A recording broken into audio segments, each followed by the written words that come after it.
9 సంవత్సరాల నుంచి కూడా విద్యారంగం అనేది ఎంతో దారుణంగా తయారైంది అధ్యక్ష. అది నా పల్లబాట కార్యక్రమంలో ఊర్లన్నీ తిరుగుతుంటే ఆ స్కూల్స్ని చూస్తుంటే ఎంతో బాధేస్తుంది. ఎందుకంటే పిల్లలు ఎంత ఇబ్బంది ఉన్నా కానీ కొంతమంది పిల్లలు కింద కూర్చొని అసలు కనీసం మౌలిక వసతులు కూడా లేవు అధ్యక్ష.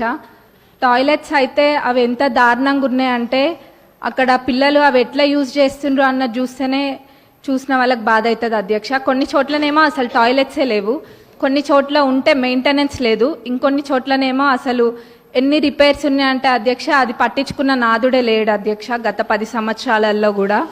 మరి ఇదే కాకుండా అధ్యక్ష స్టాఫ్ ప్రాబ్లం కూడా చాలా ఉంది అధ్యక్ష. మరి ఇవన్నీ కూడా మరి గత 10 సంవత్సరాలు ఎడ్యుకేషన్ అంత వెనకాల ఎందుకు వేసిండ్రో అర్థం కావట్లేదు అధ్యక్ష. వేర్లు మంచిగా ఉంటేనే చెట్టు మంచిగా ఉంటుంది. మరి అసలు ఆ వేర్లే మంచిగా లేనప్పుడు